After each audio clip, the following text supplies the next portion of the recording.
I've heard you mention that the problem of evil is the most compelling and coherent argument against theism, especially in its challenge to the idea of a benevolent and omnipotent God. So, what is the problem of evil? Why is this such a powerful critique? And then what is your response to said powerful critique? I see. We are starting at the deep end, or at least the problem of evil is simply the obvious one: the suffering of the innocent, the pestilence, famine, war, children dying of cancer, the suffering of all creatures. I have never been able to accept any of the sort of standard arguments from modal logic or English analytic philosophy regarding materialism. I've never been able to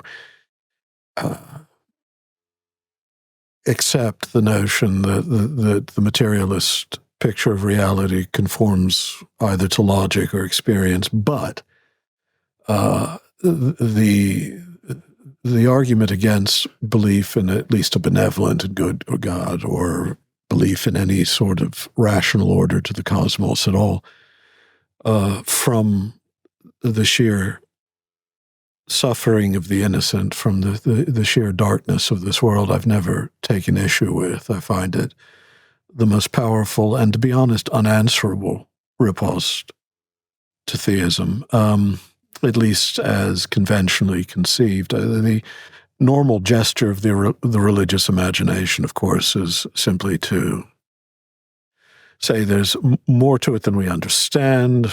There's a good ending beyond it all. But, as Ivan Karamazov argued, given the sheer enormity of the evils we're talking about and their reality within the present, deferring the justification to this to some presumed eschatological future doesn't make the cost any more morally bearable.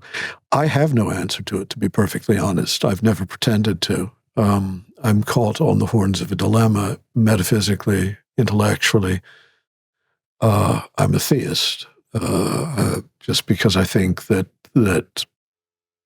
the evidence of reason points in that direction. But the problem of evil I regard as irresolvable in the terms available to us. What's the difference between the problem of evil and the problem of suffering? Oh, none. It's two names for the same thing. The notion of evil, the problem of evil, I suppose, also encompasses the reality of human malevolence, as moral evil as well as natural. But at the end of the day, the truth is that as long as a single child has died of diphtheria in the history of the human race, the preponderance of the argument, the preponderance of the power of the argument is not one that favors the theistic, or at least theistic platitudes. For me, problems that I can't solve, they stick in my craw, and I think about them as I go about walks, if I'm at the gym, if I'm laying up at night trying to sleep. This is an insolvable or insoluble problem. Is this one that keeps you up, or is there something else?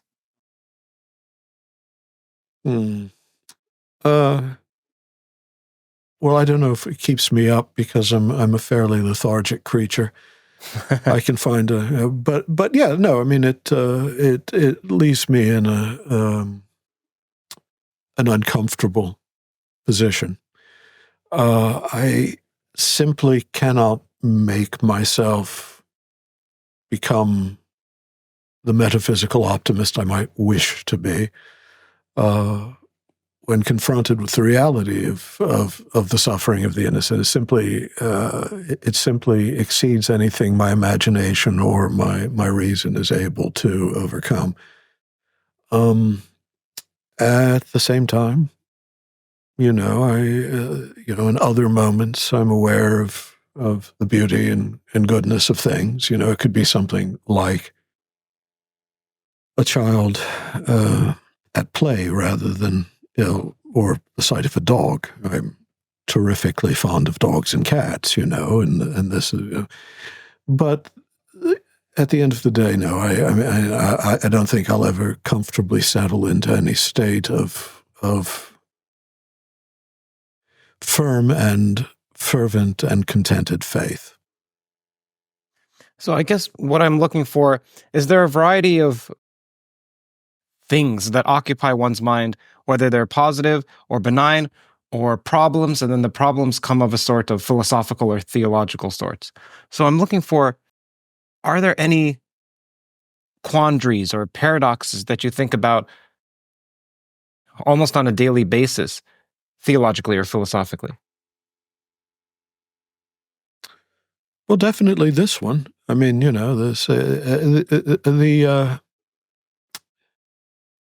I think, not to wax too confessional here, but right now, I've been suffering from ill health for much of this past year, sort of unexpected descent of a chronic pain condition. So I'm in pain every day. And without much assurance of what direction I'm going in, And one becomes conscious in those situations, not that, this is especially unfair because so many others suffer so much, but it does make one less inclined to be glib about these things. I think it's very easy for us to place the suffering of others in the back of our mind as merely an intellectual quandary, so long as it doesn't touch us directly, and so long as those most immediate to us whom we love are not suffering. Things change fairly rapidly when one has to deal with suffering at closer quarters. Not necessarily because of self-pity, there's always that danger, but because it gives you a keener sense of how you've failed to take sufficiently seriously the sufferings of others. And I don't think I will ever, I could keep saying the same thing over and over again, and I'm sorry to be repetitious, but the truth is,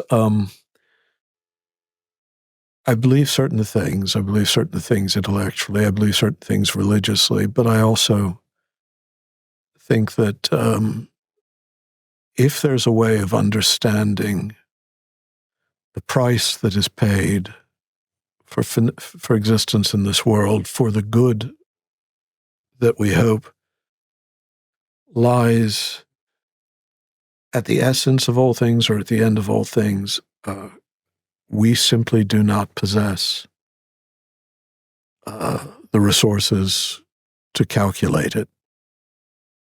I think actually one of the great virtues of the Psalms, to be honest, is how often they're rather bilious in their attitude, how much of them consist in complaints to God. And, right.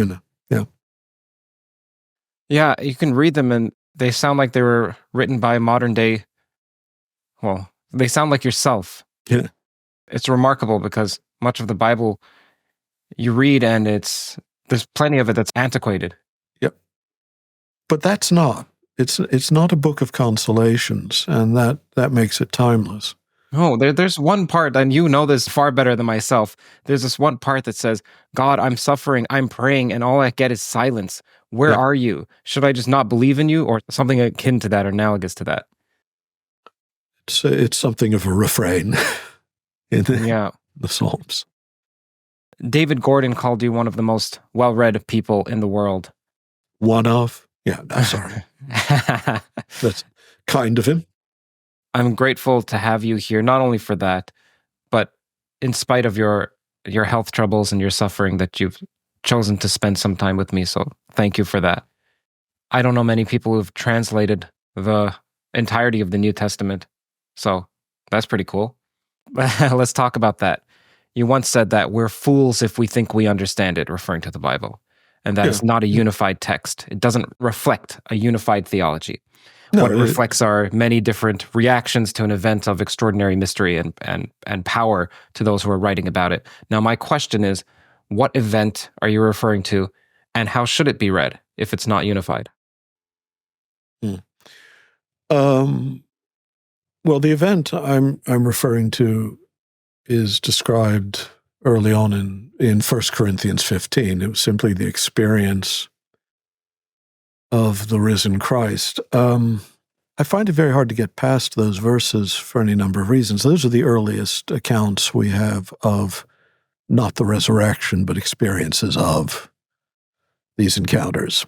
They antedate the empty tomb narratives of the Gospels.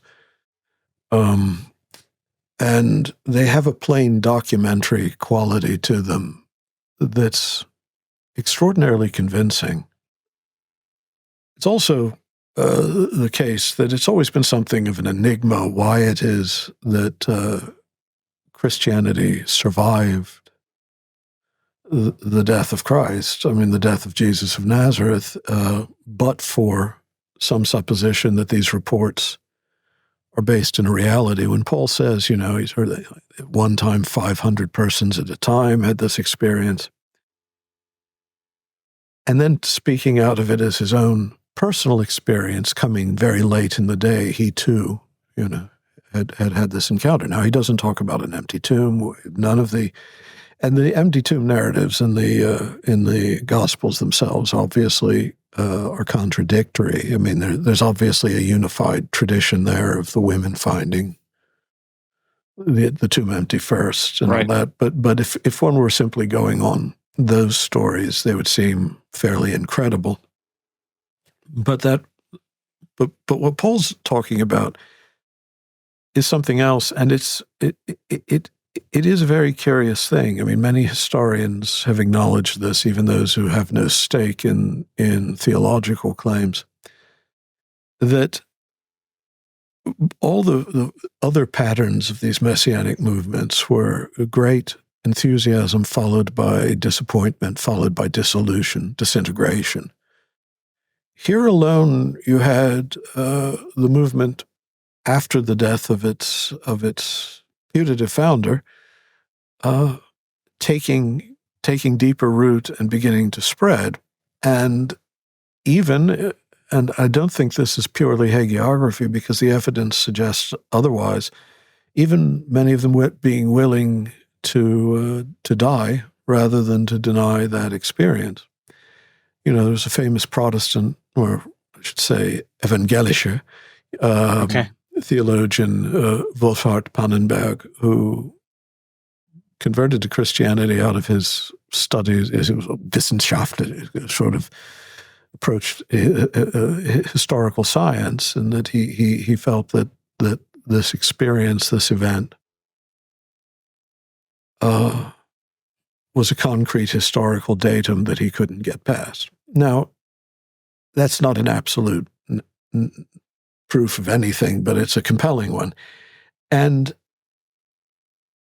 as far as I'm concerned, the variety of responses, I mean, to be perfectly honest, any attempt to claim that there is a single unified theology in the New Testament simply requires such a forced reading. Now, that forced reading is often facilitated by traditions of translation, which somewhat suppress, somewhat hide what the actual language on the page is actually saying. What things that are much less definite in the Greek have been, shall we say, cajoled into conformity with the general picture in the translation. But even then, it's clear that that what we're getting is not a system of belief, not in a final refined form. But what we are getting from Paul and others is a genuine conviction that something has happened that has altered the frame of reality and has altered their relation to it. And they're responding to it in a variety of ways, using the theological paradigms available to them or the philosophical paradigms available to them. And Paul talks about resurrection. He seems clearly to be influenced by, say, Stoic metaphysics to some degree, for instance. but it's not a system. So you mentioned this word, and I've heard you mention this several times in other interviews, Stoic Metaphysics. Mhm. So what is the relevance of Stoic Metaphysics? What is it? What does it mean? Well, you see, in a sense, it's kind of anachronistic when we're talking about late antiquity to assume that everyone occupied just a single school. As it happens, all of the different philosophical and metaphysical schools were somewhat intermingled with one another. Late Platonism had Aristotelian elements. It consorted with Stoic elements. When about Stoicism, specifically a school of thought, greatest proponents, someone like propounder would be Epictetus, for instance, that had, in one sense, it did not make any complete and absolute division between the physical and material, understood spirit as a kind of higher element, mind as a kind of divine fire, God as a kind of divine fire pervading all things, understood the cosmic cycle of existence as one tending towards dissolution and a final great ekpyrosis, so that there's a structure to history. Now, it's a cyclical structure in Stoicism. It recurs over and over again. But within history itself, within any, it has a beginning, a middle, and an end. And there have been, very good scholarly works on how Paul's descriptions, say, of the resurrection body, also in 1 Corinthians 15, indicate a leaning towards a Stoic metaphysics of matter and of the body and of spirit. Later tradition talks about things like the resurrection of the flesh, but that's something Paul didn't believe in. He meant what he said when he said flesh and blood can't inherit the kingdom of heaven. For him, flesh and blood are inherently mortal composite realities of the psychical body, which is often mistranslated as natural body, meaning a body animated, a body that has a psyche or soul or life principle superadded to it. And he foresees this being transformed into a body composed entirely of spirit, so that, it's continuous in one sense, but in another sense, not. Just a moment. So a body composed entirely of spirit. So the way that we think of it, even though we're not supposed to be dualists, but the way that we think of it in modern times is that there's spirit and then there's matter, and that a body of spirit is just spirit. Yeah, well, again, that's a modern sort of Cartesian notion, the notion that the soul is a kind of ghost in a machine or something. And some people think it has a kind of antecedent in Platonic thought. I think that's mistaken.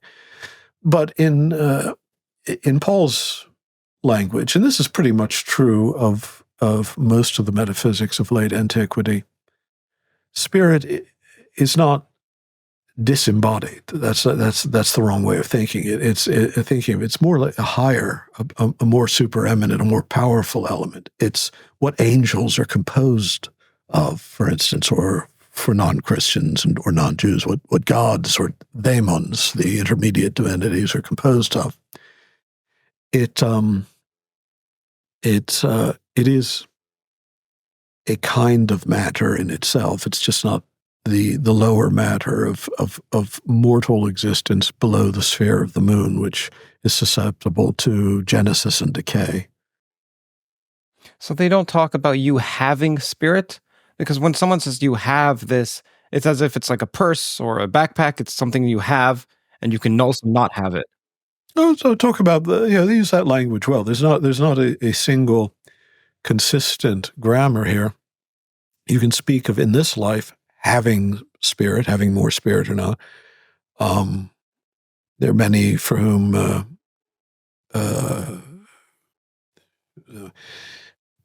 the sort of the things we call the early Gnostic schools may or may not have had this notion of the psychical body or a psychical man as being entirely devoid of the element of spirit. You certainly get language of that sort in the Epistle to Jude, which suggests that there are those who are purely psychical. Again, it's often translated as sensual man or animal man or whatever, but it was a psychical, not having spirit, pneuma, and that's often, again, translated as not having the Holy Spirit, but that's not what the Greek says. So, again, there's not a single systematic vocabulary or grammar at work, but when we try to think of this in terms of either even the later medieval notion of disembodied intelligences, I mean, Thomas Aquinas thought of angels as being disembodied intelligences with no kind of material substrate at all, either ethereal or earthly. And so each angel is its own species because he's very much an Aristotelian, and what individuates form or species is matter. Well, that's not the way late antiquity thought. They simply didn't have that notion. And of course, in the modern age, we have this radically Cartesian notion that Descartes gave us this picture. He more than anyone else of body and soul as two qualitatively different things. Only body, the material body, is an extended substance, a res extensa, and mind is simply res cogitans, or mind or soul. And never, though the two meet, never should they be confused with one another. They're entirely different. That's not the way Paul is talking in 1 Corinthians 15. How much can we read into 1 Corinthians 15 if it was just 2 or 3 lines? How can we tell the entire, well, not entirety, but a large portion of Paul's metaphysics just from 3 lines if it wasn't mentioned in other places? Well, it is mentioned in other places more elusively, such as when he talks about the outer man and the inner man. If you look at that, it's clear that or he talks about body and flesh, flesh and spirit rather, being in tension or being at odds with one another. He's speaking much more literally about we tend to take the word flesh there and make it into a moral category or something. But also in 1 Corinthians 15, these are not vague, and it's not just 2 or 3 lines. It's maybe 7 or 10 lines. Sure. He is giving an account of the resurrection body in which he is very specifically denying that it's flesh and blood, a psychical body, one that's animated by soul, and insisting that it's a body of spirit, a summa pneumatikon. There's not, and explicitly denying that flesh and blood can inherit the kingdom of heaven. These aren't vague phrases. So we again, Paul is a Stoic. That would be a mistake. But it was a very influential school of thought. I mean, and in its time, and it was also the one morally most consonant with Christian thought. I mean, Paul is a cosmopolitan in the sense that he believes that in Christ the divisions of peoples have disappeared, and he's quite happily a citizen of the empire, using its apparatus in order to spread the gospel. And he has, he has no desire to maintain divisions of identity. He thinks in the event of Christ, whatever this event is he's reporting, its ultimate significance in terms of human community is that there is this body in which there's neither Jew nor Greek, free nor slave, man and woman, or husband and wife even, depending on how you translate that. And Stoicism was very much, the ethos of Stoicism was that of cosmopolitanism. It was of, trying to, without absolutely abolishing, radical thought was very difficult in the first century, for instance, but, break down the distinction between slave and master and barbarian and civilized, and to proclaim a sort of universal family of humankind, a cosmopolis, a city of the cosmos, as opposed to just say Rome and its emanations of power. So in many ways, when Paul speaks morally, not merely metaphysically, but morally, you can see that if there's a pagan school of thought most consonant with the gospel he's proclaiming, it's definitely Stoicism. Help me and the audience who are modern people, not necessarily dualists, but help us understand how the flesh and blood can't inherit the kingdom of heaven or the kingdom of God, but the spirit can, yet at the same time, the spirit is not wholly different than flesh. Well, it's wholly different from flesh. It's a flesh, in Paul's language, sarx, is a sort of animal constitution, which of its nature, certain things you have to understand, it's intrinsically mortal.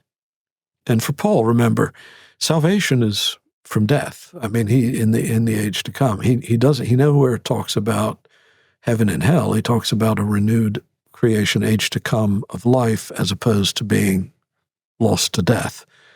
The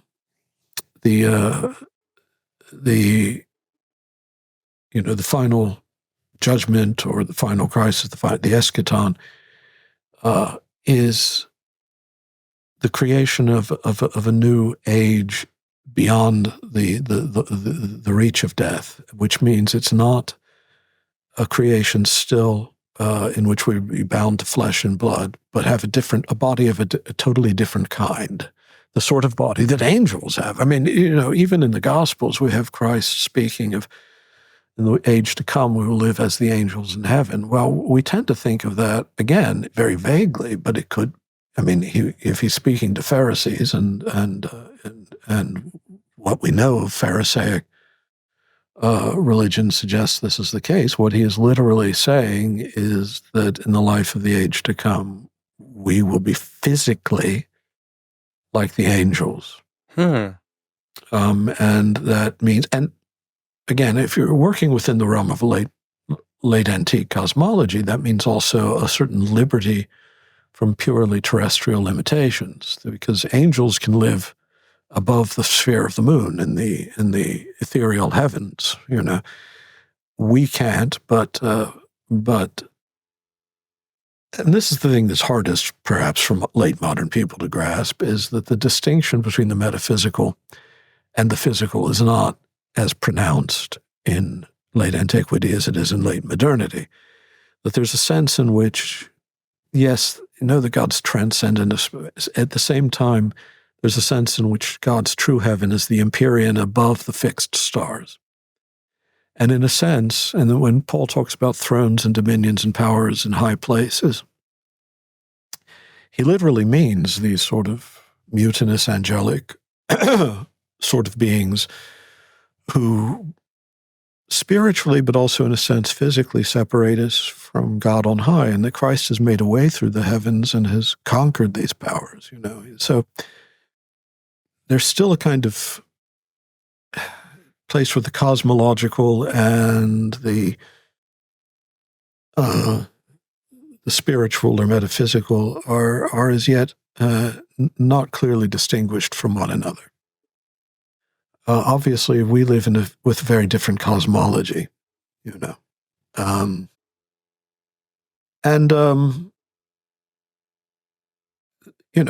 again, does that mean that this was all, a pathetic illusion? They were bound to an antique picture of reality that has been superseded. No, but it means that they're thinking in the terms of their time to express this otherwise inexpressible experience of salvation in the risen Christ.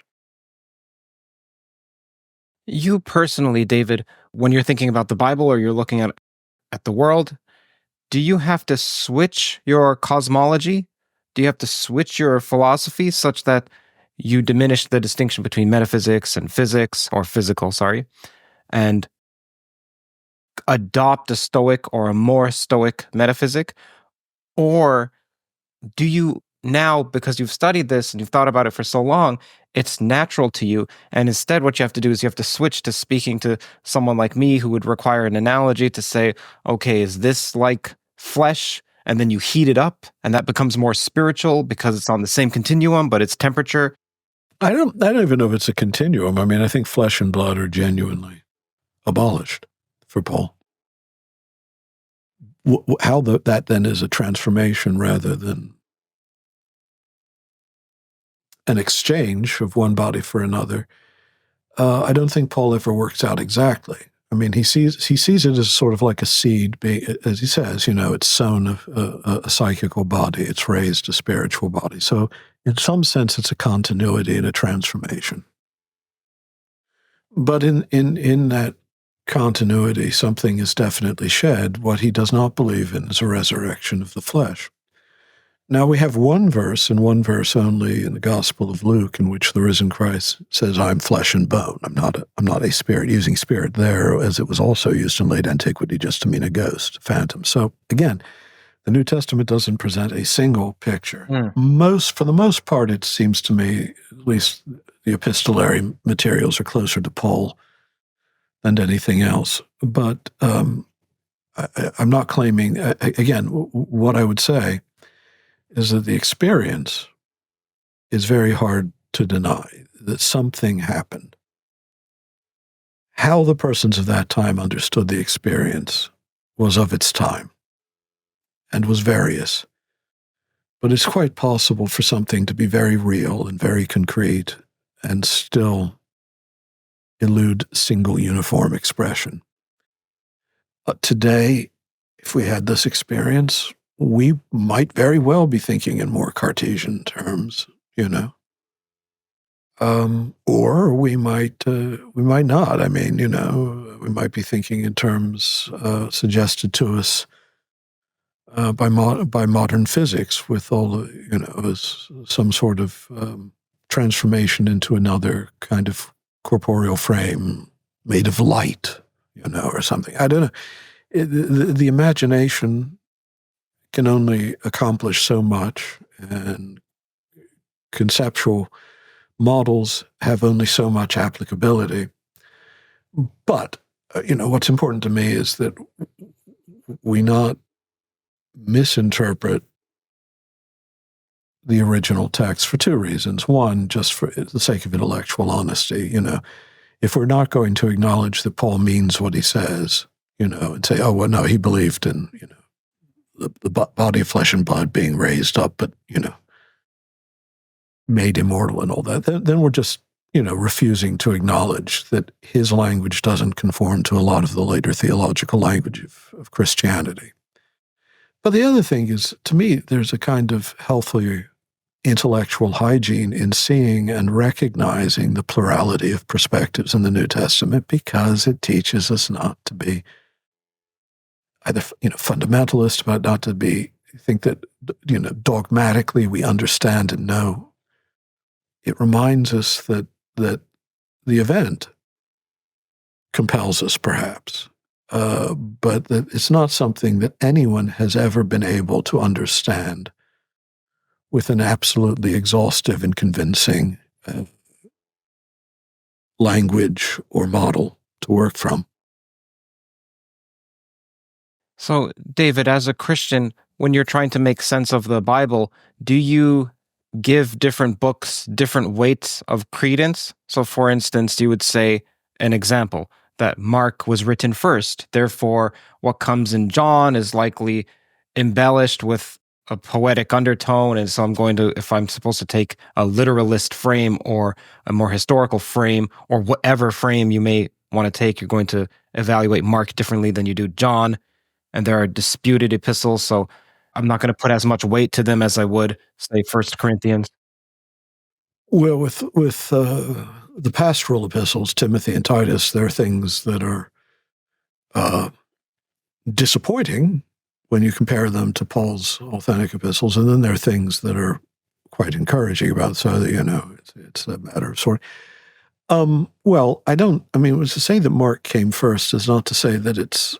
We're pretty clear. It's probably Right. The earliest of the Gospels, but that doesn't mean it's any more accurate or trustworthy than the others.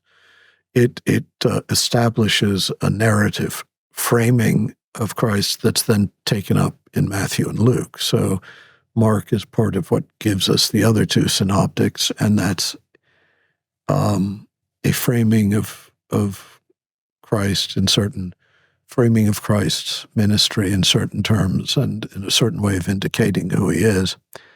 Even then, Mark lacks the logia material, the sayings of Christ that actually give us any firm sense of say, his moral teachings. For that, you need to go to Matthew and Luke to get a better sense of what the tradition there says. John is clearly from a completely different ambit. It is a theological commentary on Christ, but doesn't even make the pretense of being an historical narrative in the same way, except when it does, and suddenly you get very particular information given about Caiaphas, say, or something, whether it's true or not. I don't know. I mean, again, as I say, when it comes to the credibility of the claims Christians make, that one chapter in 1 Corinthians, chapter 15, has a force that's unique to my mind in the New Testament in terms of credibility. Other than that, since I'm not looking, I don't regard Scripture as an index of dogmas. I don't really think in terms of how to weight it. I believe that and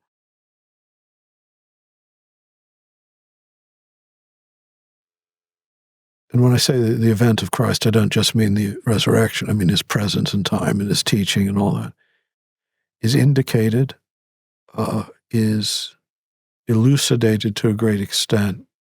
And then there are great layers of interpretation of it, as in, say, John's Gospel, that are precious perspective on it, but that by themselves, if they're not part of this sort of polyphonic testimony, would not be as compelling or as convincing. Because, to be honest, Jesus, as he appears in the Gospel of John, is not an attractive figure in the way he is in Luke, say. He's not as attractive? Well, I mean, there's very little of you see very little, with the exception of the story of the woman taken in adultery, which of course isn't actually originally part of John. It probably was a free-floating tradition that would fit better in Luke. But you see very little, at times you do. I mean, you see the humanity of Christ weeping at the grave of Lazarus and all that. But most of it is taken up with discourses and a very, mystical discourses and a very pronounced language of judgment, of discrimination. You're children of the devil, or, it's light and darkness. Christ in the Gospel of John, we see him not in his aspect as the moral teacher of Matthew and Luke, but in the aspect of a moment of decision for those who encounter him. Is this the face of God or not? And there, it's sort of the gospel is making a theological comment about God entering time in a way that separates light from darkness. But we hear very little about feeding the poor, about caring for the sick, about visiting the prisoners. We think of the Jesus of John in those terms because we're thinking of Jesus as he's presented in the two long synoptic Gospels. And that's necessary. You need this counterpoint. You need to see the historically concrete figure who emerges from the sayings attributed to him and from the story of this man who comes out of Galilee into Judea, speaking on the behalf of the poor and the excluded, in order for that light of judgment that you see in John to be something more than just a terrifying, and to be honest, somewhat incredible myth. Now let's get to something controversial. Unlike this, yeah. So, speaking of John, the first part of John, the Greek is often rendered, in the beginning was the Logos, or the Word, and the Logos was with God, and the Logos was God. Now, I just brought up this cup here. There's an event that I went to called O'Shaughnessy Ventures They fortunately gave me a grant to work on something. And over there, someone else was given a grant. His name is Jonathan B. I'll put a link to his channel on screen and in the description as well. He was telling me, Curt, in that verse, in the Greek, there's something called pros, P-R-O-S. Prostantheon, yeah. Yes, right. And it implies a moving toward or a facing. Yeah. And that connotes something that's distinct. So most Christians think of Jesus as God, not just an aspect of God, but as God. And sometimes they'll even pray to Jesus. But this to me suggests that Jesus is not God. Now, in your translation, again, I'll put the link on screen to your work. You do a similar translation, except God is in capitals, and then at one point God is in lowercase. So walk us through John 1:1. Well, in archi logos, ke logos prostantheonin, ke logos theosin, or in, I'm trying to remember the order there, but it's actually theos logos, in, come to think of it, it's a God, the word was, or something, but it's not the word there. And I say a God because the actual distinction in the verse that, or at least that the verse seems to honor, although again, structures of predication have ambiguities in Greek, so, but ho theos, or ho theos, as you'd say in Erasmian Greek, the God, is generally the privileged term for God Most High in the ancient world, and this is a convention in pagan and Jewish and Christian thought. And for Christians, I honestly believe in the New Testament, ho theos is always means God, in the sense of Father, right? But then it says the Logos, when it says the Logos was God, or God was Logos, the article is missing. There's no article, and this was, the word God had a much greater elasticity in the antique world. It could be used, you'll find even, say, church fathers using the term when they're speaking of saints. John of Damascus will speak of saints as they, God. And of course, angels were originally gods within a pantheon, within an Israelitic pantheon. And, there's just, and so here what you're having is an assertion not of necessarily co-equal identity, but of continuity. It's still saying the Logos is God, but is not equating the Logos there with God Most High. Still, here the issues begin to arise. And this is quite common right up through the 4th century in Christian thought. That's still a very strong, what's considered an orthodox strain of thought, small o, especially in the East, up until the Council of Nicaea, and after, for a long time afterwards, as a kind of what would be called a subordinationist notion, that God Most High is God in the proper sense, the Father is, and then the Logos is dephteros theos, and you find this, say, in a Jewish thinker like Philo, but also Christian thing. If you can read, say, Eusebius before Nicaea, gives you a pretty clear notion of what many believe to be Orthodox Christianity, which there's not a co-equality. There's a continuity, but it's vague. It can even, in the case of, say, Arianism, be, the Son can be seen as created, and there's a kind of ambiguity between the notion of creation and generation, genema and genema spelled slightly differently. That said, and the reason for this notion of a secondary God is that God properly is so transcendent that he can't enter into direct contact with finite reality. Therefore, he generates his word, or his secondary God, the angel of mighty counsel, the king, the chief of the angels, to govern creation and to deal with the lower world. And then the spirit would be maybe God too, but,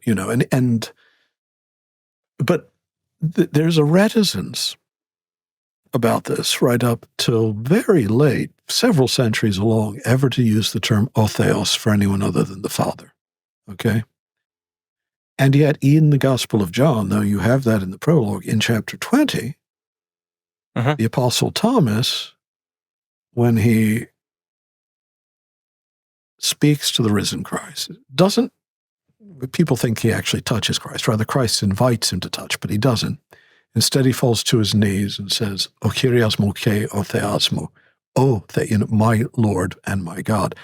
And there, he seems to be addressing Jesus as O Theos, as God Most High. Now, this is extraordinary. The Gospel of John also is full of statements like, he who has seen me has seen the Father, I and the Father are one. So while the prologue of John seems to maintain this distinction in other ways is breaking down, and then climactically in chapter 20, which is probably the original ending of the gospel, before that beautiful dreamlike chapter 21 was added, goes so far as to address Jesus as O Theosmo, God Most High. And this is the debate going into the 4th century. Is this an honorific? Is he saying this to proclaim that just how high Jesus has been raised in the esteem of the heavenly powers due to what he has accomplished? Or is it a statement of who he is eternally? And I could go on a great length of what happened at Nicaea and after. I mean, of course, there is the issue of imperial pressure, the newly Christianized Emperor Constantine wanting some sort of uniformity of confession. But it's also the case that there's a very real line of reasoning going on there, that what had happened in Christ and what happens in the Spirit is real union with God the Father. And such union is impossible, is something that can't be accomplished by a lesser agency or by a spirit. So if we believe this, if we believe O Theos really is present in Jesus, and now Jesus is really present in the Holy Spirit in sanctification and sacrament, then there has to be an equality that in some sense you're always dealing with God himself, And that's how the later confession finally coalesced, or finally reached its convictions about what the proper language of the Trinity is. Still, it would be wrong to falsify the New Testament and pretend that there's a fully developed Trinitarian theology there. There simply isn't. And, in the prologue, you're still very much in the world of late antiquity, in which there's God Most High, and then a secondary, a Dephtheros Theos, who is in some sense the reflection of God Most High, but who is turned toward the Father as the priest leading the liturgy of creation. Did I hear you earlier say that you could read it as saying Jesus, which is the Logos, even though it says the Logos, but so the Logos was a God instead of the Logos was the God? Yeah. Because there's a missing article, you said? Yeah. Interesting. Yeah. But I think, the thing is, again, we can't think about that polytheistically, though. It would be a divine being, a divine, but it's saying more at the same time. Well, you also mentioned angels could be thought of as gods from before, but not in a polytheist. The earliest dominant Christology is what scholars call angelomorphic. I mean, it was thought to be, and this remains part of the discourse very late into Christian tradition, that Jesus is also the captain of the angels, so to speak, the leader of the heavenly hosts. And there was this notion of the Dephtheros Theos as the Korypheos, the one who leads the heavenly choirs and the liturgy of praise. And so he's the one alone because a priest, well, except in the Novus Ordo, but generally speaking, a priest has his back to the people because he's leading the liturgy. Everyone turned towards the mystery of God, right? And this is certainly how how the Christians well into the 4th century and after were thinking that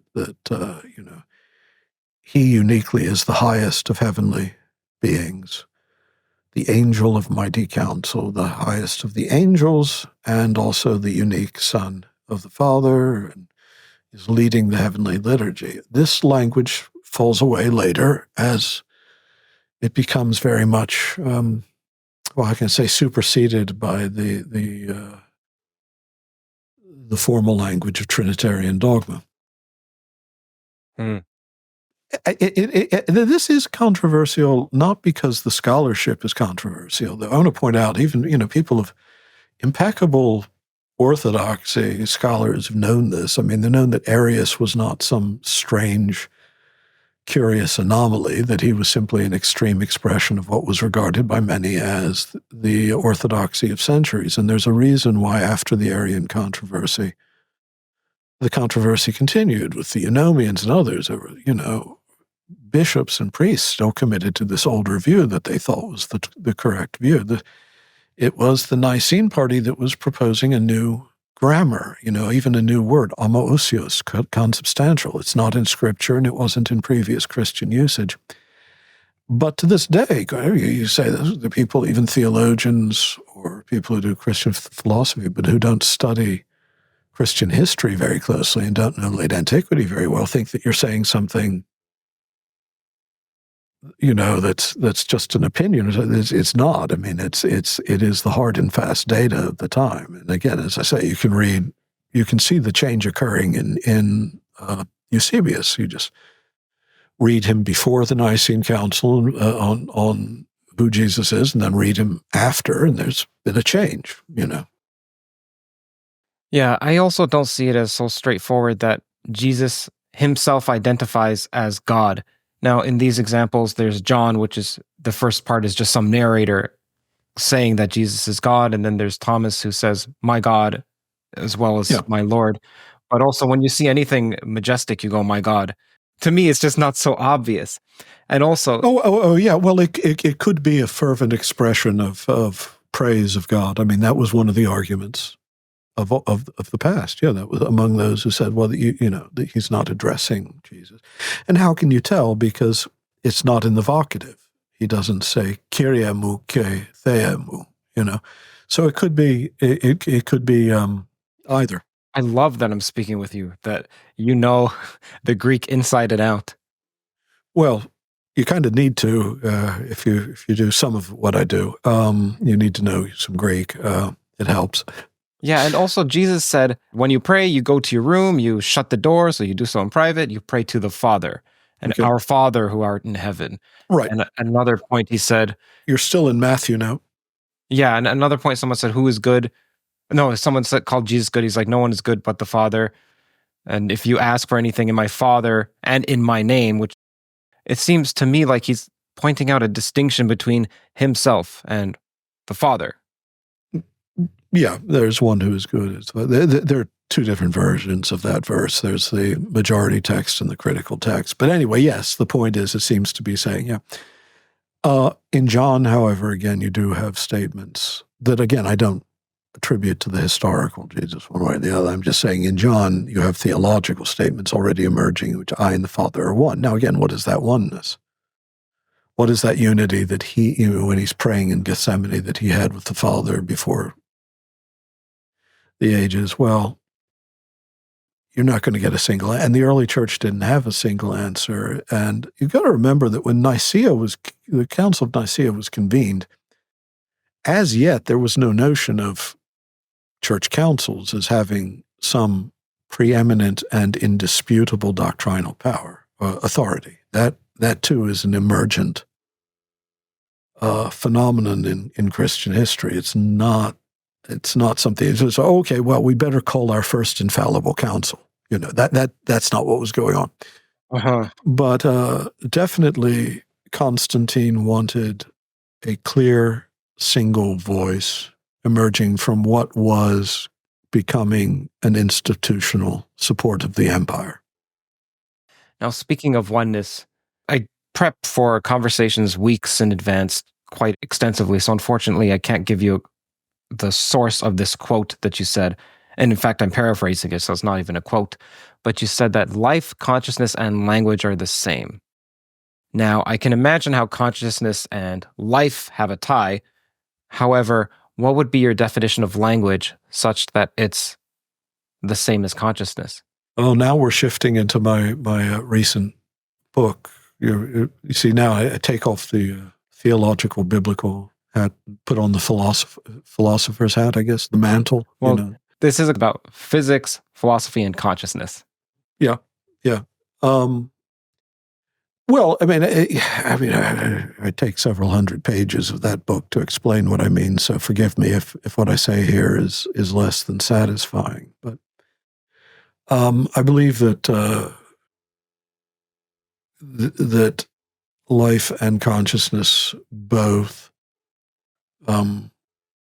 examined phenomenologically, but also logically, exhibit a kind of intentional structure, intentional in the philosophical sense. I don't mean in just the psychological sense, but and that language too is nothing but intentionality, and that the existence of language and of language-using beings is every bit as mysterious and exhibits the same causal structure, but also that you can, in a sense, analogously speak of language in terms of, or you can speak of mind and life both in terms of language, even in the obvious sense that life has an element of transcription and hermeneutics involved between one phenotype and another. And I think we've known for more than 70, 80, maybe, going on quite getting near the century mark, but we, at least since the time of Barbara McClintock's experiments with maze, we have a much firmer sense of the sort of intentional systems within intentional systems, right up to, say, the sort of experiments. How convincing they are, you can debate, but say Michael Levin's at Tufts and Xenobots and the Power of Life.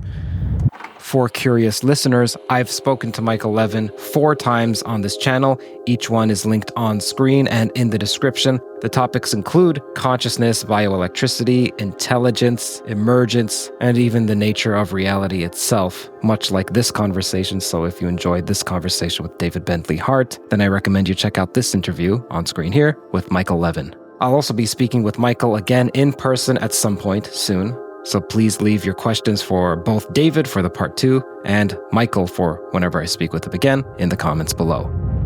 You can debate, but say Michael Levin's at Tufts and Xenobots and the Power of Life to engineer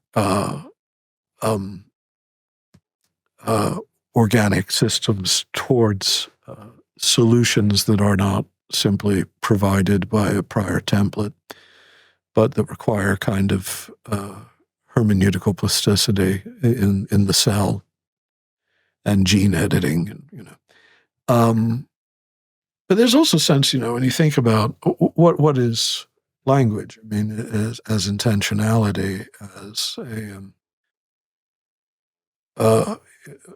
every time you make a statement, if it's a coherent statement, there's an antecedent finality. If you're going to talk like an Aristotelian, there's a final cause, right? And there's a sort of formal cause, and it's that semantic intelligibility that determines the material substrates of sounds or words on a page, just as there's a semantic level of intelligibility, arguably, that determines the way the material ingredients of organic life or the working of conscious processes in the brain operate.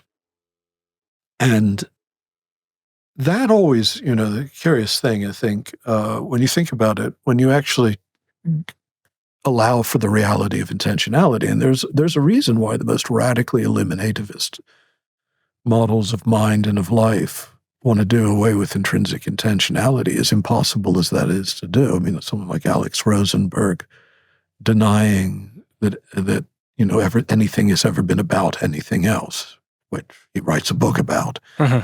And it's because the moment that you allow intentionality and intrinsic existence, even in language, which is baffling enough. I mean, there's an argument in the book against the notion that language can be a purely emergent phenomenon from purely pre-linguistic origins. Too complicated to recapitulate here, but nonetheless, immediately you realize that there's always a kind of that in addition to the physical space of consequence in which things unfold, there's a noetic space in which the final, the end and the beginning are both co-present in a sense. They exist in a sort of hermeneutical or noetic space. I think this is why, like, Neo-Platonism is a sort of an almost natural reflex of the mind the moment it grants intentionality, why you find a very similar metaphysics in India, putting aside issues of cross-pollination and all that. And then, of course, the unity of that noetic space, you're going to think, well, that even that unity itself has to subsist in some sort of higher unity, some true simplicity, some pure source that holds things together as one and yet many. And so you posit sort of the one, the tohen of Plotinus, say.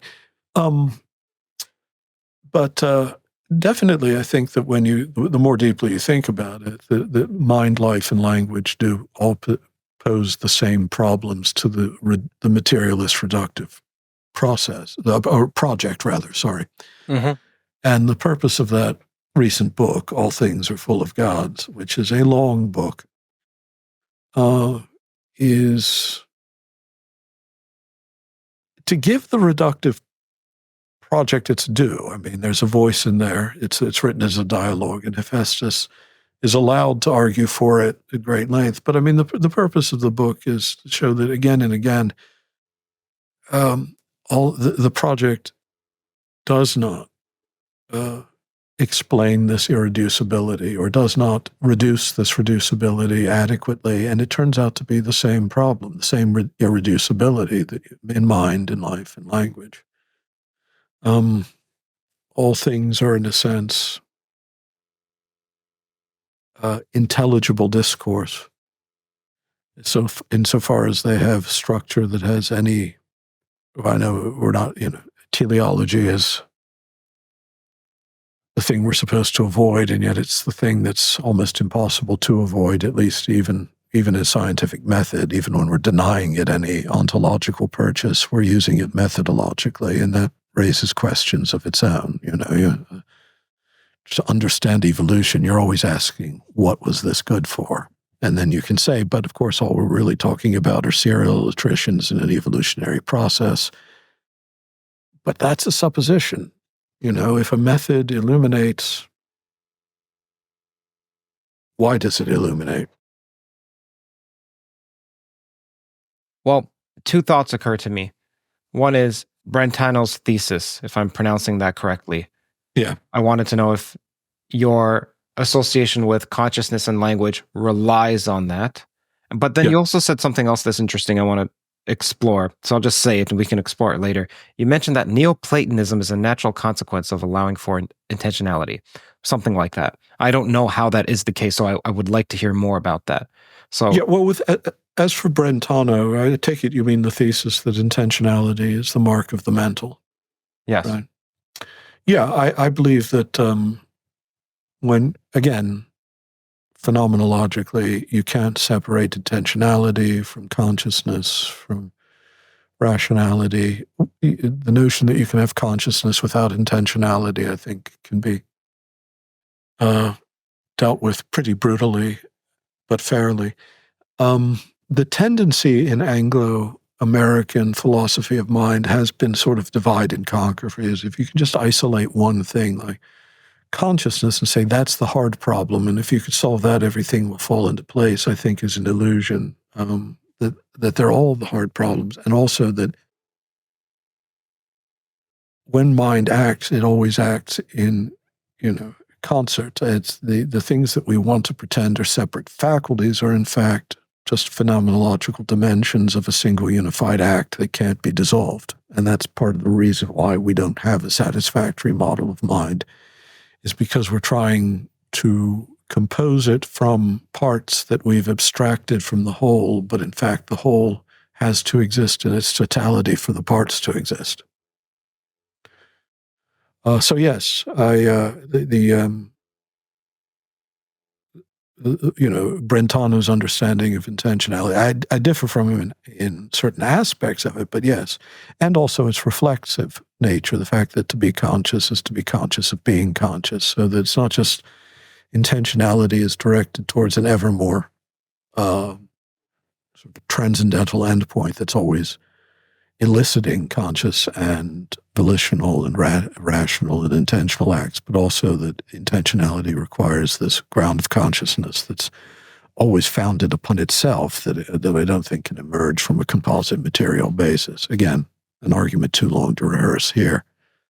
As for the remark about Neoplatonism, well, I mean, I think it's just that I think if, Neoplatonism, you have the one, which generates nous or mind in its pure aspect, which is just self-reflection, whereas the one has a kind of super-intellection. It's not reflective.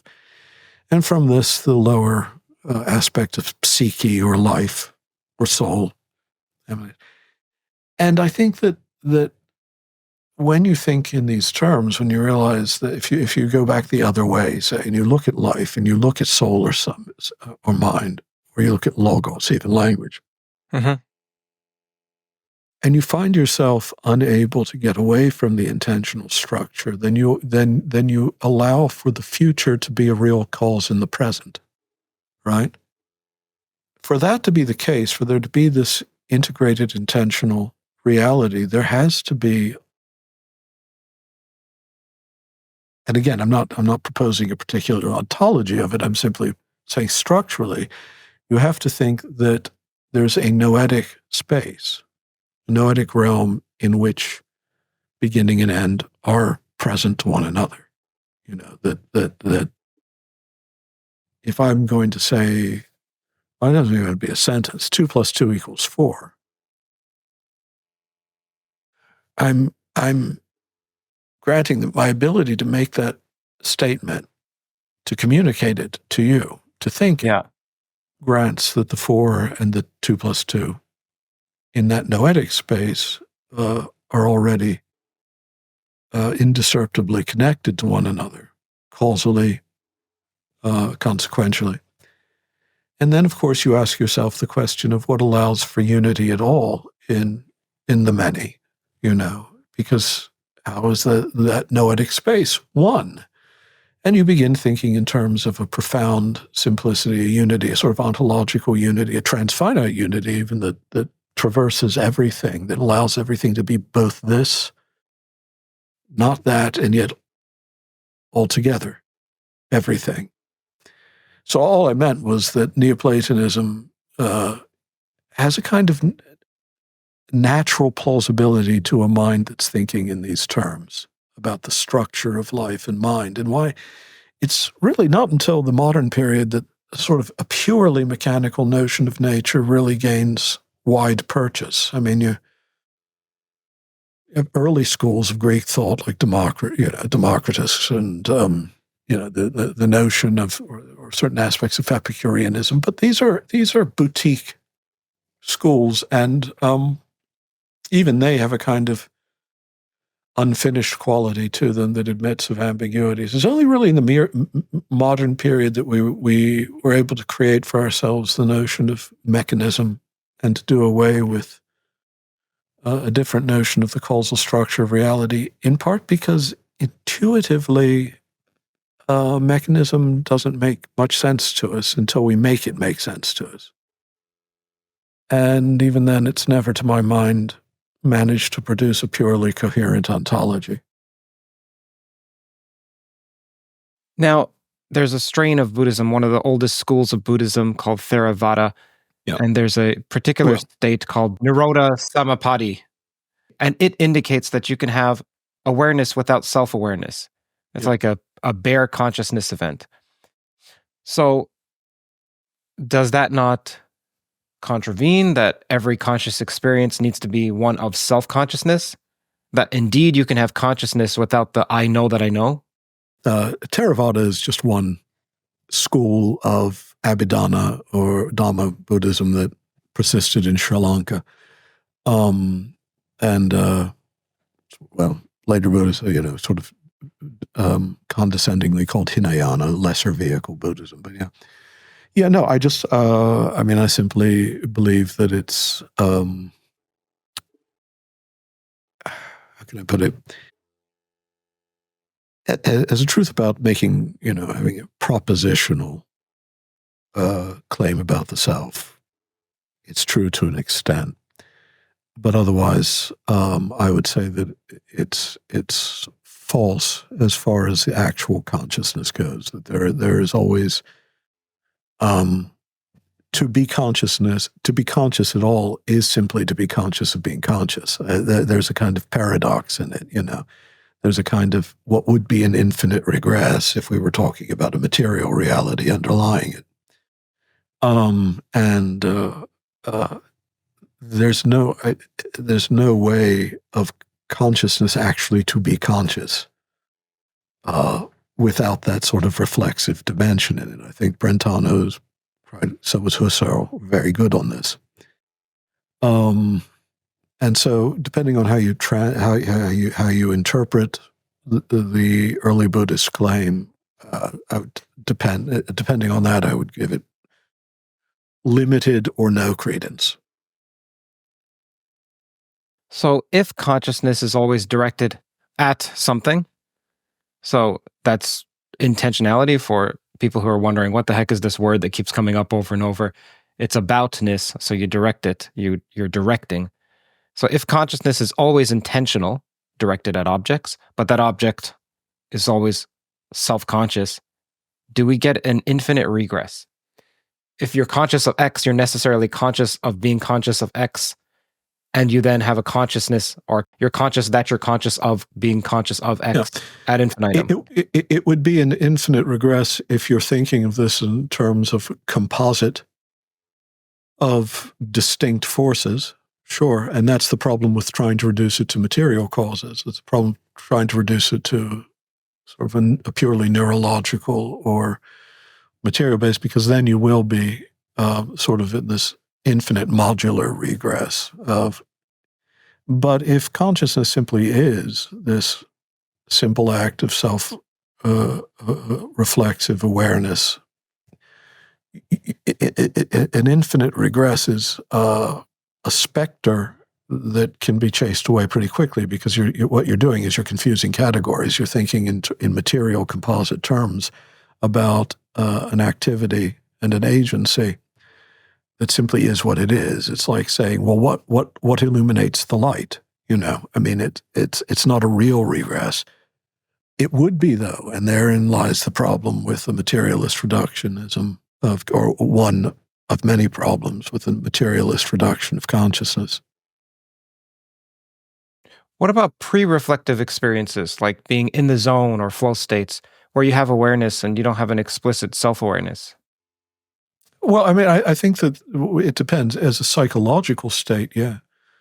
The psychological state of, here I am, David Hart, having this experience at this moment, can recede.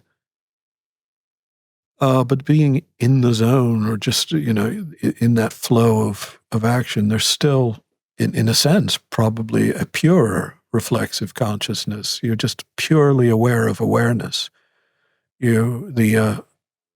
The finite and changeable preoccupations of the empirical self, of the psychological self, fall largely dormant, but only to give way to a more immediate sort of reflexiveness.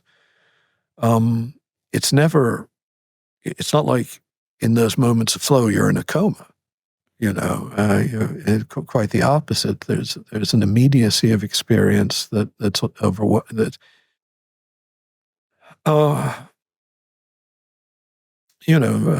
When the dancer becomes the dance, you could say that she or he is also becoming the consciousness, the dance becoming conscious of itself, rather than the psychological self remaining preoccupied with itself for those moments. It's an escape from that sort of psychological limitation, but it's certainly not an escape from awareness.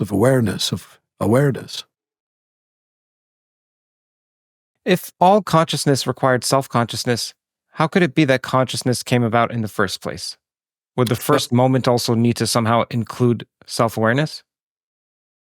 Yeah, now again, I'm not talking about psychological sense of identity. Self-awareness, just being like this moment of consciousness, knowing itself as conscious, may not take a very hard and fast propositional form. But yeah, I would say the consciousness does not emerge from the pre-conscious. It, so to speak, descends. It fashions life. It fashions organism. And as soon as there is life, there's already mind and consciousness of some kind. How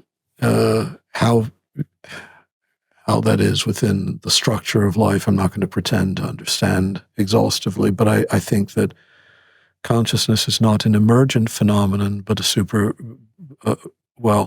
superintending, a super forming. I don't even want to say supervening, because that can be mistaken for a specific sort of school of thought that I don't agree with either.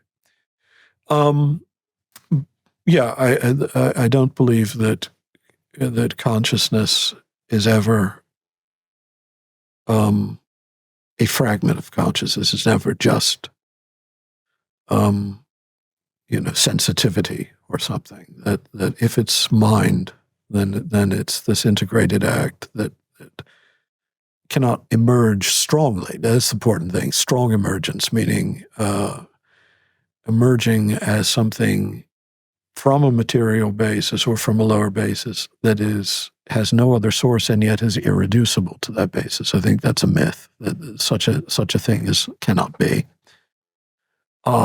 If it emerges in nature in the weak sense, it does so because I think you have to think in terms of something like formal and final causes as well. Again, not as they were. I mean, let's be honest, in early modernity, all that Aristotelian language was already so badly misunderstood that what was being rejected was just a rival mechanical model. They thought of final causes as sort of attraction as if these are extrinsic to one another and between them working out a phenomenon. Whereas, in fact, that's not what the Aristotelian tradition is. It's a completely different set of issues. It's really just talking about the predicable structure of something that is coherent, materially identified substantially, has some sort of intrinsic limit to or end of its potentialities, so that that a seed, that an acorn isn't going to grow into a penguin. So even that, but that's an excursus. So excuse me. I would say that my contention would be that strong emergence is impossible for anything, and strong emergence certainly will not explain if life is real, if mind is real, if language is real, if there is such a thing as intentionality. And I think we have good reason to think there is. Then the mechanical materialist reductionist project will always fail ultimately to give a cogent answer to the questions that torment us.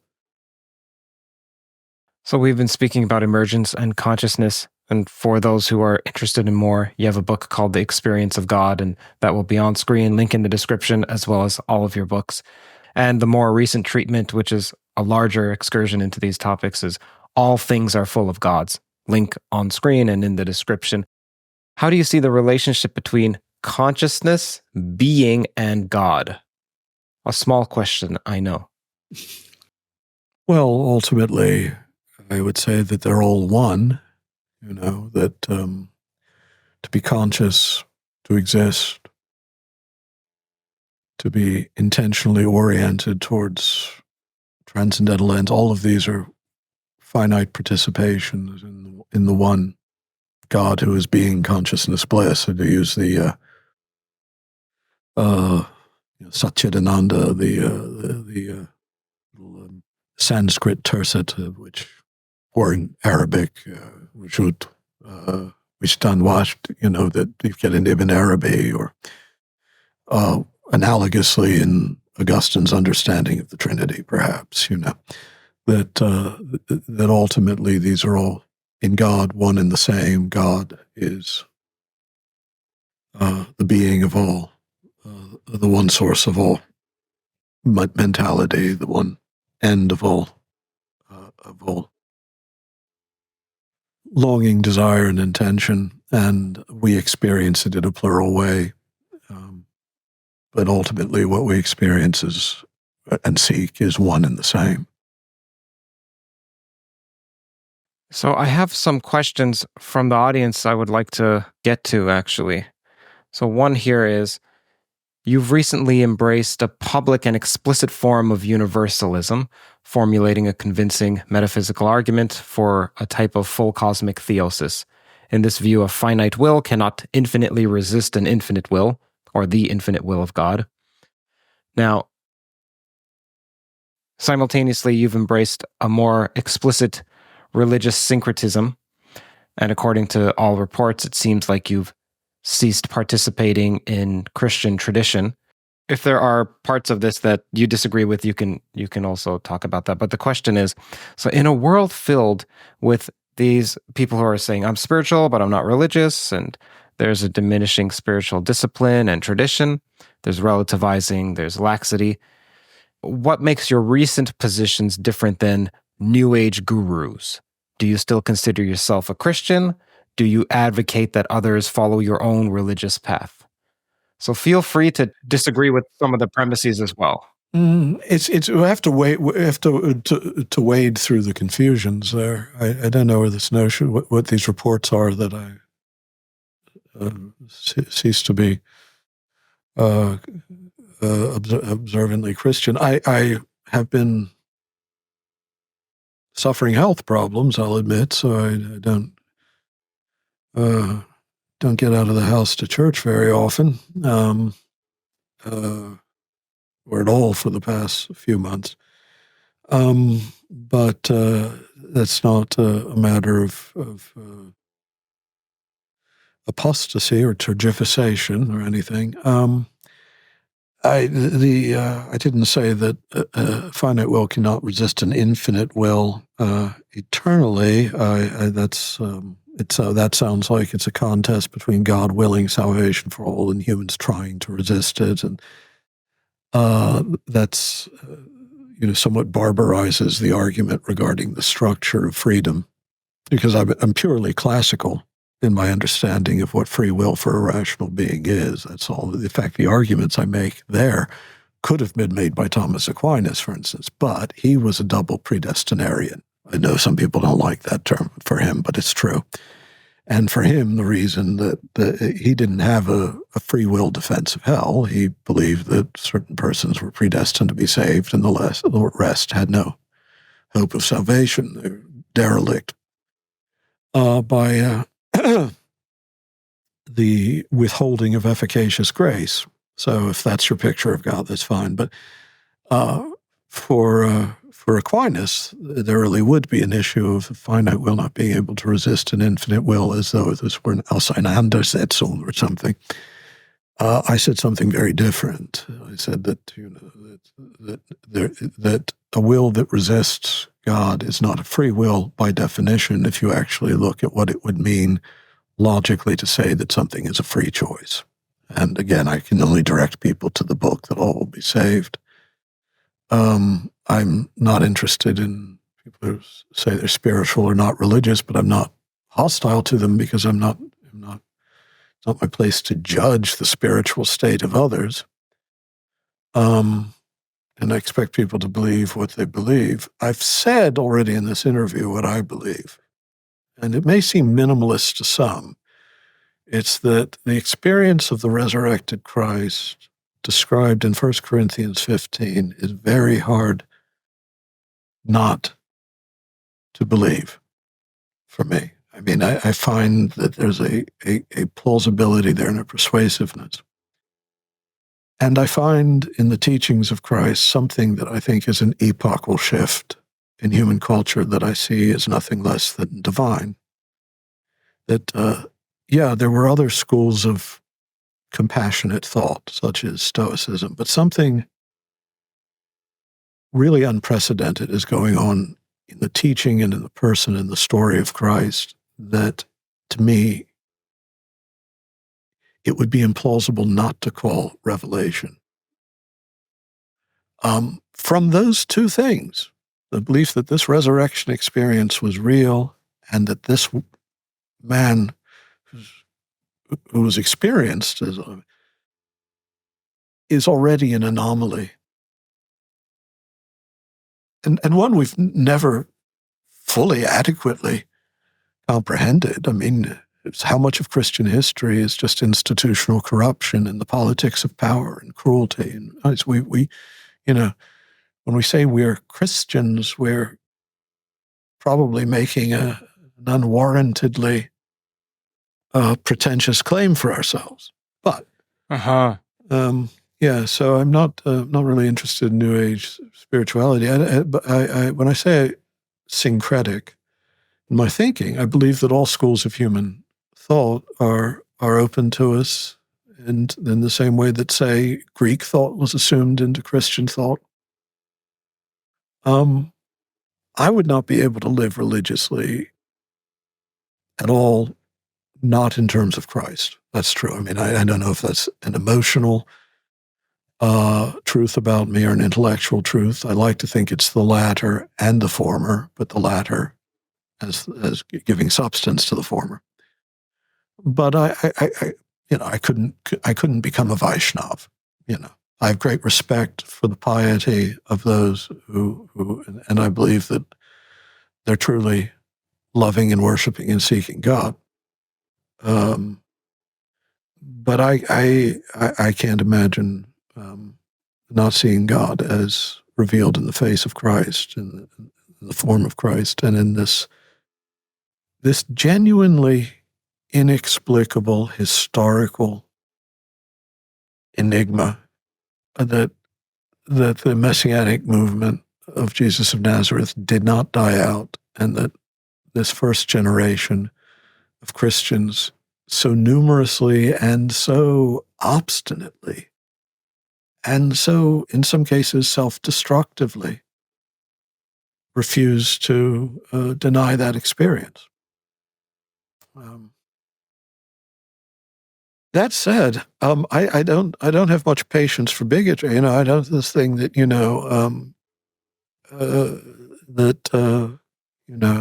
if this is simply a conflation of the notion of following Christ with absolutely limiting yourself intellectually, spiritually within the conceptual world of the institution as you know it, I think you're making a grave mistake intellectually and morally. Because I think God speaks to all peoples. What is perennialism, and would you consider yourself a perennialist? No, the name of those who called themselves that are people like Guénon and Schuon and others. I don't like them very much at all. They, in part because of their wretched politics, they're all very sort of arch-conservative believers in hierarchy and in the most pompous and I think degenerate way. But also because they weren't really, I mean, they made it up as they went along. I mean, Schuon created this sort of esoteric inner core that he said is really there in all the religions. And so you should follow one of these paths, but of course you should be one of the esoteric ones, which means that you're following Schuon. Uh-huh. And his own practices were, he made up these rather pathetic sort of sexual games he played with it's absurd. So that term perennialism associated with them, but also I very much liked when I was young Aldous Huxley's Perennial Philosophy, which was just an anthology of mystical texts, many of which weren't available. I mean, to be honest, much wasn't available to him that later became available. But no, I don't. Not a perennialist. No, I don't feel that I have to apologize when I see, say, a Vedantic text on the relationship of creation to God. Say, let's say it's Vishishtadvaita or something, that I think makes a good point that clarifies points of Christian thought, I don't see any reason to remain aloof from it or deny my gratitude to this tradition. And I certainly don't think that I have any right to claim that Vaishnavas or Shaivites or Muslims or Jews or Sikhs or others, well, obviously not with Jewish people, I mean, the others, are somehow not genuinely seeking and being guided by God and enfolded within revelation and within divine love. But perennialism, that was a fake system invented by very dubious men that I find a bit silly and a bit distasteful, to be honest. You'll find people like Steve Bannon are all on board with people like Evola and Gaynor. Interesting. Okay, I have a quote here from Ian McGilchrist, which you agreed with. So, we are experiencing something real. We're not just experiencing a representation, and that discrepancy is crucial. Many people think that they've overcome the Cartesian problem by intensifying it, suggesting that we can only interpret reality through a bank of dials, a version of reality. However, it's not just an instrument panel that we're seeing, as if we're closed off in a windowless cell. We are actually making contact with what we mean by reality. Yeah. Now, just for people who are wondering where is that from, you had a conversation with Ian McGilchrist. I'll put that on screen as well because it's fantastic to listen to. So given this, what do you think about theories that purport to have consciousness first, but then they still say that what we see is an illusion, it's not actually reality because in some Kantian sense, we can never know ultimate reality? These theories suggest that what we see is distorted, we interact with some watered down amorphous or anamorphic version of reality, such as those by Donald Hoffman or Thomas Campbell, and that we're living in a simulated reality. Although consciousness is first, it's not actually reality that we experience. It's not the same.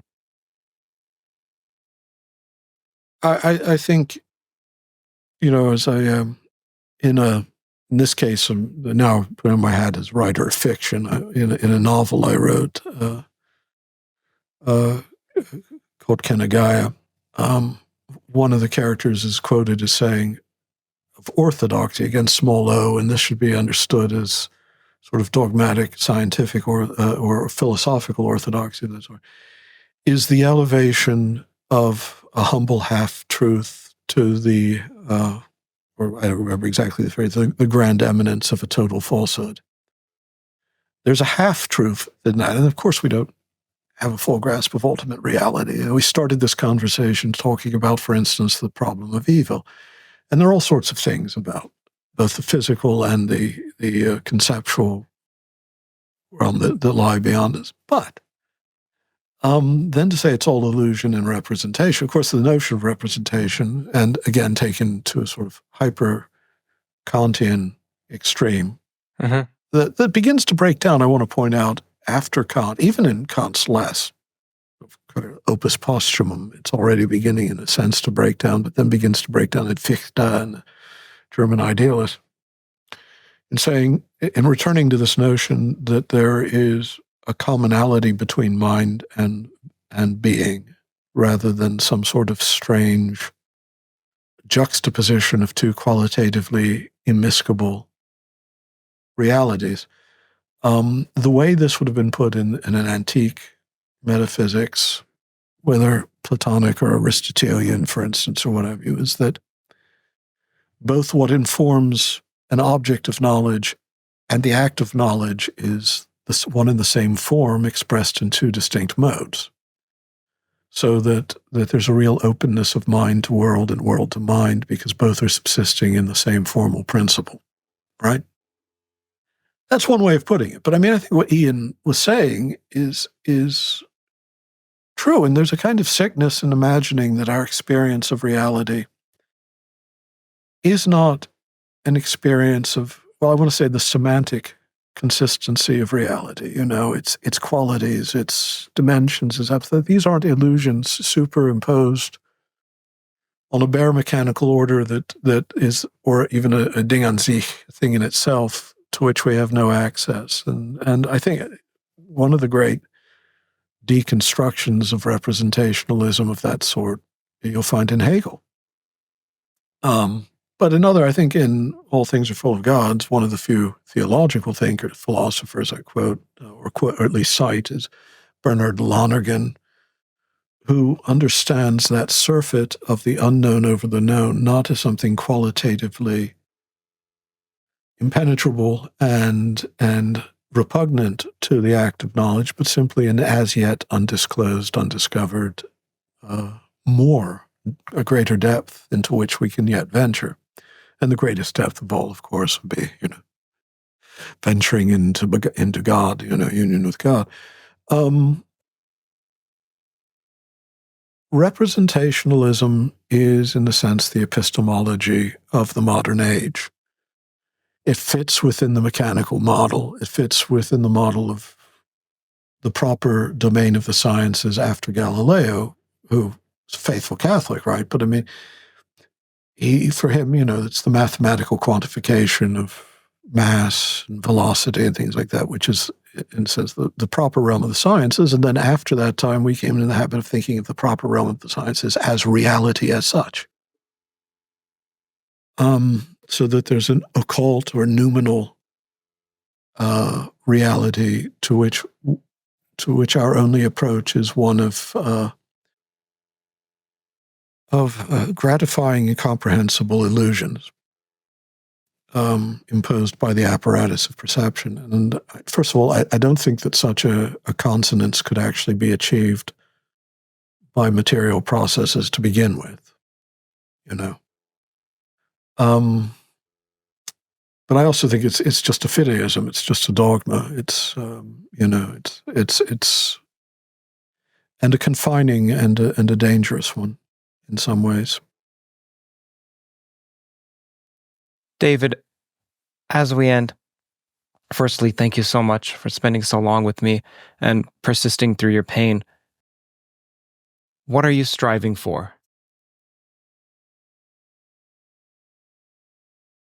Me? Today? Or really, to be honest, sorry about that.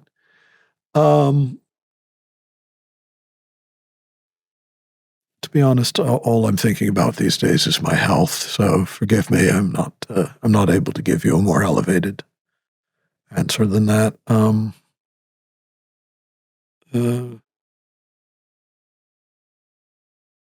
Striving to continue to believe, even when being forced to reflect on personal reasons for doubt. Why is continuing to believe so important to you?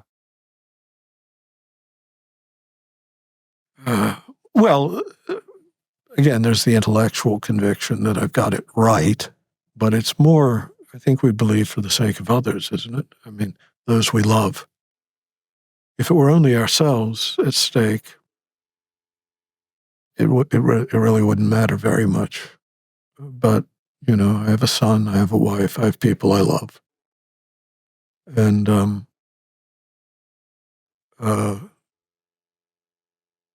in addition to the intellectual convictions, there's the structure of hope that says that they are not just momentary accidents in a process of material causation whose underlying basso continuo is despair. Would you say then what's more important than faith is hope? Well, according to Paul, love is the most important of all, right? Faith, hope, and love. These three, but love is the one that abides. So, yeah, I'd say that love is what makes hope and faith worth persisting in.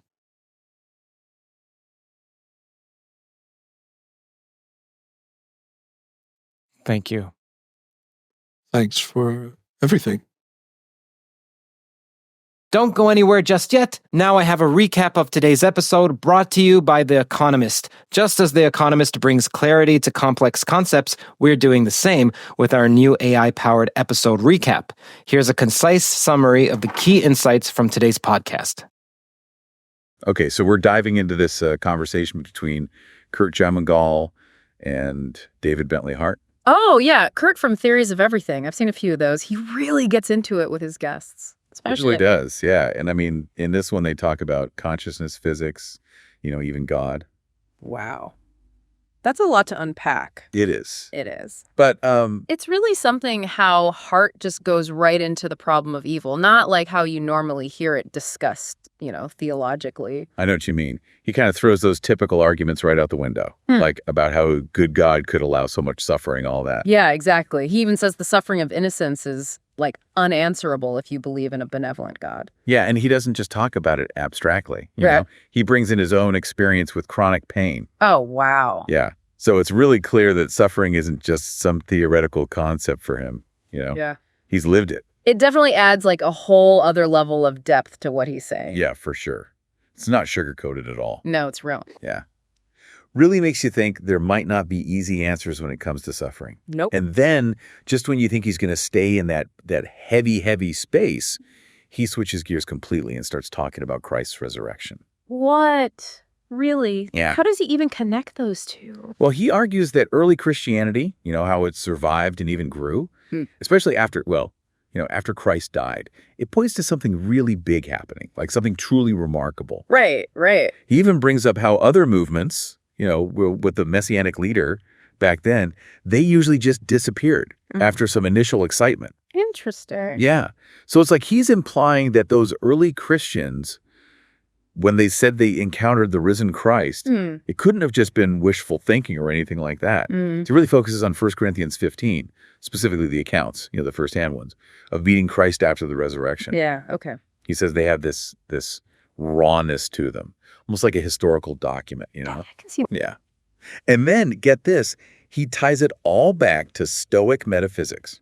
Whoa, Stoic metaphysics. Now that's a curveball. I know, right? I'm not super familiar with that, to be honest. So basically, the Stoics believed that spirit was like a divine fire, like a higher element, and it's everywhere. Okay, I think I'm following. So is he using Stoic thought to explain the resurrection? Not exactly explain it, but he's using it to help us understand how those early Christians, especially Paul, thought about body composed entirely of spirit. Okay, yeah, I can see that. So like instead of thinking of spirit as this disembodied ghost thing, we should think of it more like fire. Exactly. It's powerful, transformative, but still part of the physical world. Wow. That's a completely different way of thinking about the afterlife. Isn't it? Makes you wonder how much our modern understanding of all this, spirit and all that has been shaped by our own culture and philosophies. That's a good point. We probably don't even realize how much we're projecting our own assumptions onto those ancient texts. Right. So we've got this honest talk about suffering, then a compelling argument about the resurrection, and now a connection to Stoic metaphysics. It's a lot. Yeah, and this is just the beginning. Hart's ideas get even more radical and mind-blowing from here. It's amazing how he can, connect all these seemingly random ideas.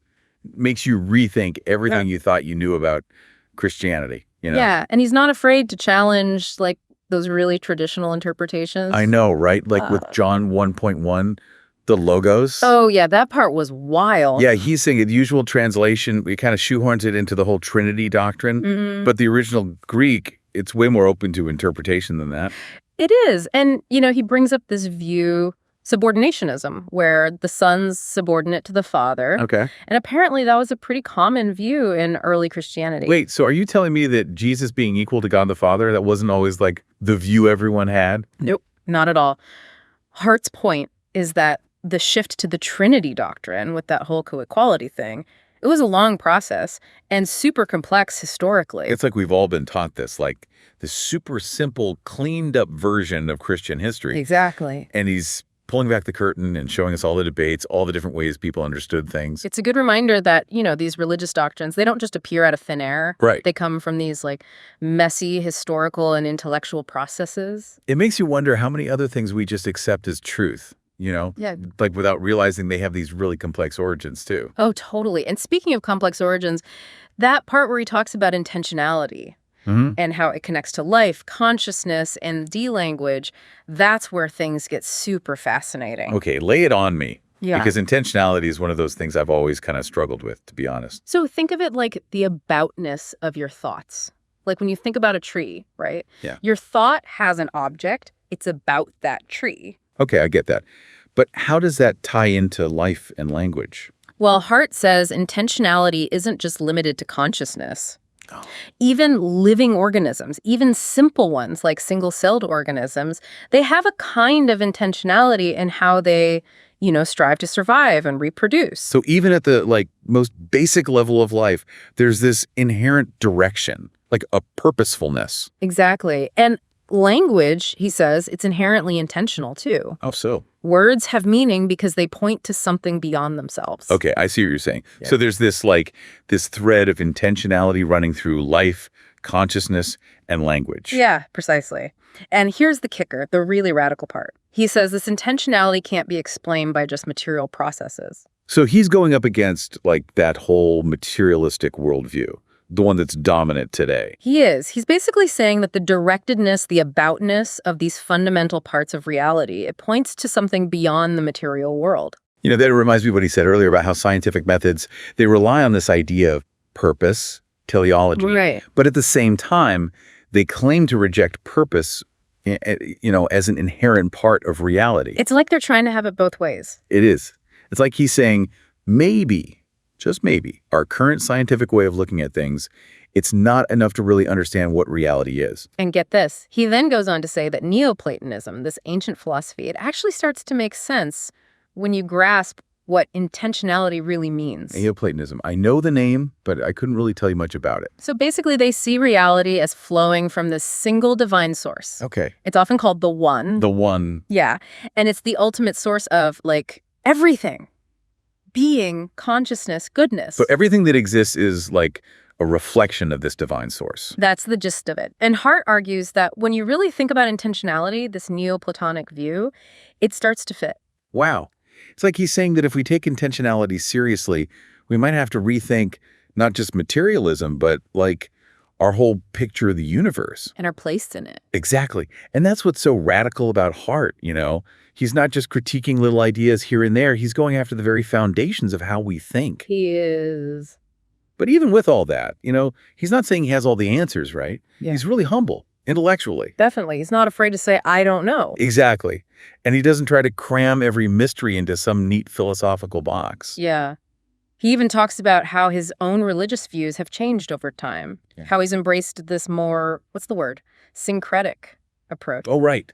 That's where he talks about finding wisdom in all sorts of different traditions, not just Christian ones. Exactly. And he's against that whole rigid dogma of perennialism. So he's open to truth, coming from different places. Yeah. But he's still deeply rooted in his own Christian faith. Yeah. He says he can't imagine not seeing God as revealed in Christ.